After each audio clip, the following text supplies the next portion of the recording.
అది వారి యొక్క సాంప్రదాయం, వానర సాంప్రదాయం. దాంట్లో మళ్ళీ వీళ్ళు పెట్టి మనం తీర్పుని చెప్పకూడదు, అది తప్పు కదా, అలా ఎలా చేసుకోకూడదు. ఎవరి సాంప్రదాయం అది. మీ ఇంట్లో ఉదయం బ్రహ్మముహూర్తం లేచి దీపారాధన చేసుకోవడం మీకు సాంప్రదాయం. మీరు నాన్ వెజ్ తినకుండా ఉండడం మీకు సాంప్రదాయం. ఇంకొకరు అది లేనిది తినకపోవడం వాళ్ళ సాంప్రదాయం. ఎవరి సాంప్రదాయం వాళ్ళది కదా. అలాగే మనం కూడా వానర సాంప్రదాయాన్ని పట్టుకొని అలా ఎలా చేస్తారనే తప్పు కదా అని మనం అన్వయించుకోవాలి. దోషం. తారకు అంగదుడు ఉన్నాడు, కానీ ఇక్కడ మండోదరికి ఒక్కసారి చూడండి, నిన్నటి వరకు ఎన్నుండే ఆ తల్లి ఇప్పుడు విశేషించి ఆ సౌందర్య రాశి మహాపతివ్రత, అటువంటి తల్లికి ఈవేళ వైదవ్యం వచ్చింది. సరే వస్తే వచ్చే, పిల్లలైనా చూసుకొని బతుకుదామనుకుంటే పిల్లలు కూడా దూరం అయిపోయారు కదా. పోనీ రాజ్యాన్నైనా ఏలుతూ రాణిగా బతుకుదామంటే రాజ్యము పోయింది కదా. ఎవరికి పోయింది ఇప్పుడు రాజ్యం? ఎవరికి పోయింది రాజ్యం? ఇప్పుడు ఎలా అవుతుంది? ఎలా అవుతుంది? విభీషణుడా రావణుడిని చంపింది. రావణుడిని గెలిచిన వారు ఎవరు? ఇదే ధర్మ సూక్ష్మం పట్టుకోవాలి. ఎలా మాట్లాడతారు మీరు? విభీషణుడా చంపింది.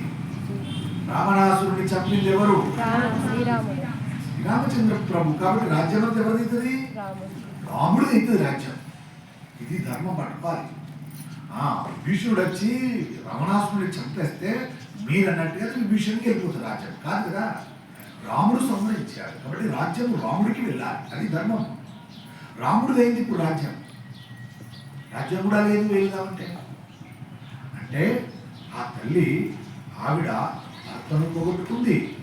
ఈవేళ కొడుకులందరూ పోయారు యుద్ధంలో, ఒక్క కొడుకు లేరు. ఆశ్చర్యం ఏమిటంటే అంతమంది కొడుకులు ఉన్న రావణాసురునికి ప్రేత సంస్కారం, దహన సంస్కారం చేయడానికి ఒక్క కొడుకు లేకుండా పోయాడు. ఎంత దారుణంగా బతుకో చూడండి, ఎంత వైభవంగా బతికిన బ్రతుకు ఇవాళ ఎంత దీనస్థితిలో పడిపోయిందో చూడండి. ఎవ్వరూ లేదు, అందరూ తప్పిపోయారు. ఎందుకు పోయారు? నువ్వు పట్టుకున్న అధర్మానికి అందరూ పోయారు.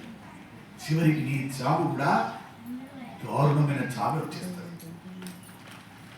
అది బాగా గుర్తుపెట్టుకొని దయచేసి ధర్మాన్ని పట్టుకోమని చెబుతుంది రామాయణం. రామాయణం ధర్మాన్ని విడద్దు అని చెబుతుంది. ధర్మాన్ని విడిచిపెడితే రావణాసుని పెట్టిన గదే పడుతుంది. ఎంతో మంది ఉన్నారు భూమి మీద, చాలా మందిని చూస్తున్నాం.